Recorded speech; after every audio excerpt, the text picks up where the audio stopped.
Hi, my name is Rachel. Welcome back to another YouTube video. In today's video, I'm going to be talking about running and lifting, or just doing any cardio with lifting, because I think it's really important. And this is a shocking video, because if you were to tell me that I'd be making this video a few years ago, I'd say, you're crazy, I don't need to do cardio, powerlifting is good enough for me.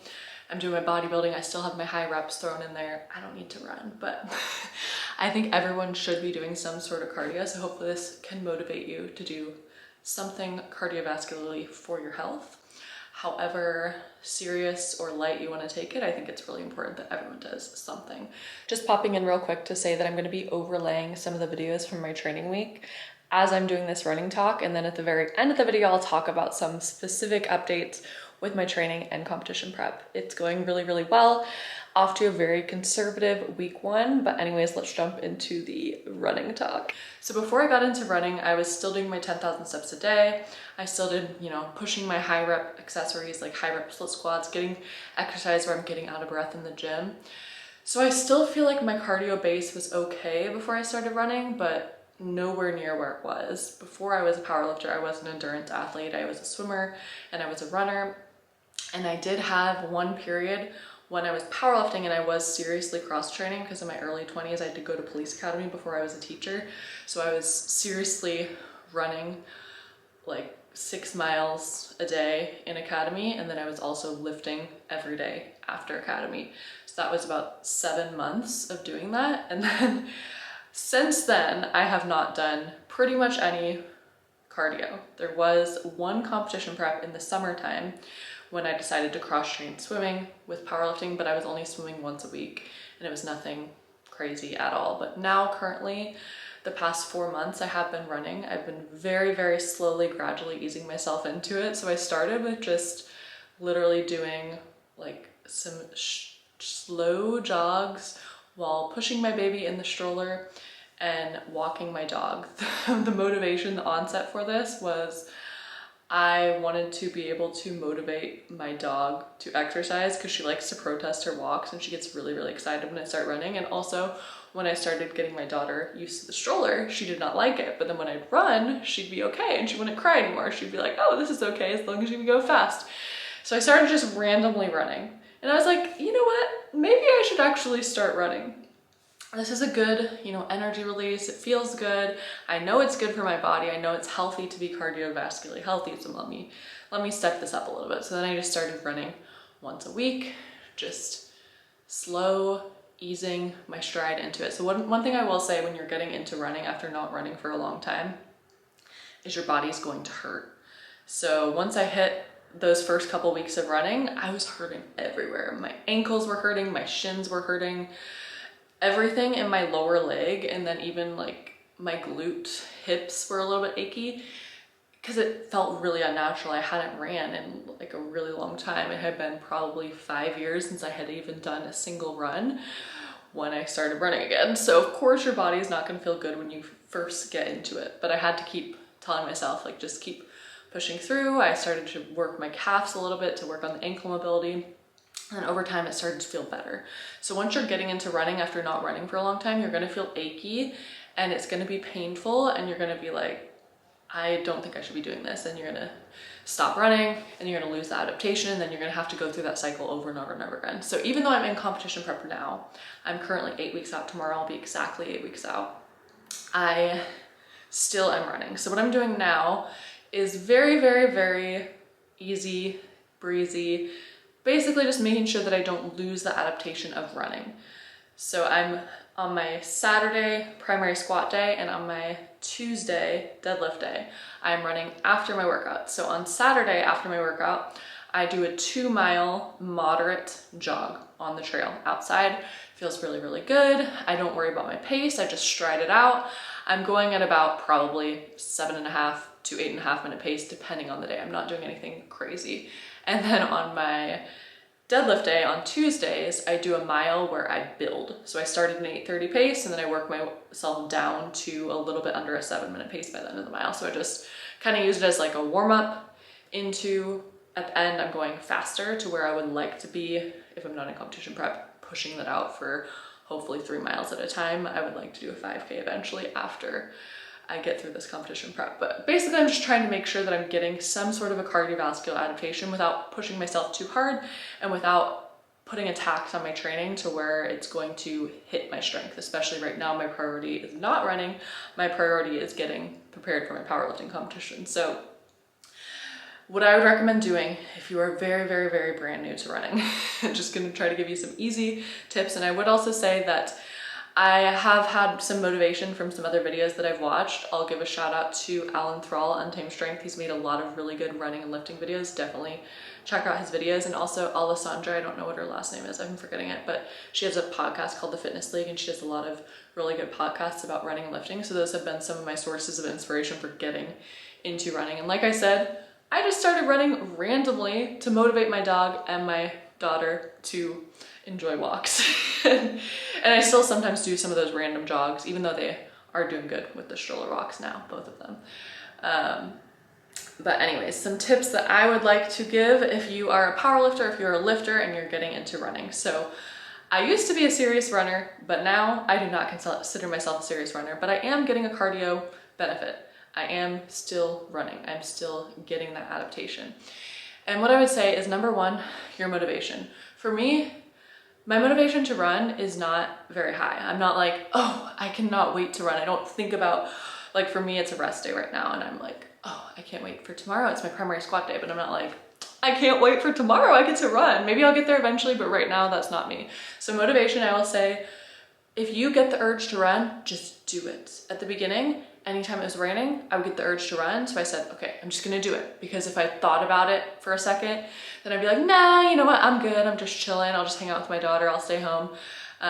I'll just, yeah, I don't need to run. So if you have the urge to run, just do it. Or if you have the urge to swim or bike or whatever cardio method you're doing, do it. So pick a time if you're going to actually schedule it out. For me, I do have it scheduled out right now to where it's going to be the least interference with my powerlifting training. So I'm scheduling it to where my motivation will be the highest, and I know that I'll have a quick recovery turnaround.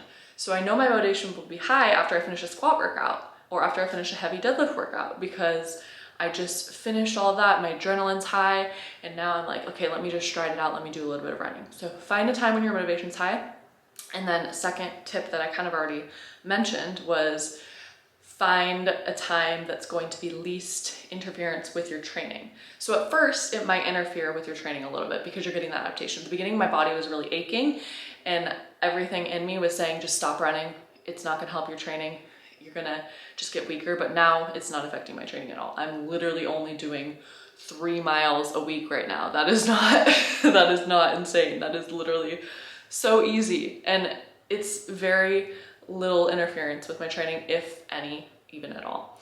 So motivation, little interference time to plan it out.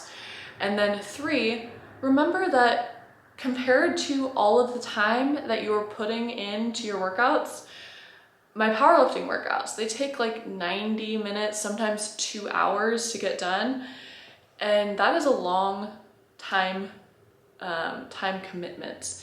But running, you could just go outside and you could do a quick mile run. You could be done with that in 7 minutes. It's not anything serious. Eventually, if you work yourself up and you're doing 5-mile runs, you know, maybe that takes you an hour, or not even an hour, still less than an hour. A long run is gonna be like half the time of your strength workouts. So really just do it. You're gonna feel so much better. And I don't even know where I'm going with this list. I'm gonna just stop doing the list, but just talking about trying to get you motivated to run or do any cardio, you're gonna feel better. After I finish my run, sometimes while I'm doing it, I'm enjoying it. Sometimes I'm like, ugh, this is really, really hard. I don't know how I can push through this. But afterwards, when you're running, after you finish a run, you always feel amazing and you get that natural high, you get those endorphins. And then obviously it has a really good benefit for your body and your health and your longevity, and it's important to do cardio. So take it from a strength athlete, take it from me, someone who thought that I would never be running. I am running now, just a little bit. I will work myself up to doing more after comp prep, but I am running some and it has felt really, really good. So maybe I can give you some more practical tips, but this video is more along the lines of trying to get you motivated to run or do cardio or do something, because literally it does not take that much time out of your day and it's not going to interfere with your training. It's going to be healthy and you're gonna eventually start to enjoy it more. Now when I'm doing runs, like I'm still not like on top of the world, like I can't wait for this run, but when I'm in the run and when I'm doing it, it feels good. I remember why I used to be a cross-country runner. I remember why I used to be a swimmer, because it does feel good to have a different sort of fitness adaptation and be a more well-rounded cross-training athlete. I think my next season of fitness after I get through this powerlifting prep is going to be more of being a hybrid athlete. Right now, I do not consider myself a hybrid athlete at all. I'm just doing bare minimum cardio. I'm still getting about 12,000 steps a day, counting my runs, which my runs don't add that much because like I said, I'm only doing 3 miles a week right now since I'm in comp prep and I don't want to do anything crazy. But anyways, back to competition prep, and I'm proud of myself for getting this done in one take while my baby is still napping. Before I put her down, it was really, really cute. She was like chuckling in her sleep. It was so funny.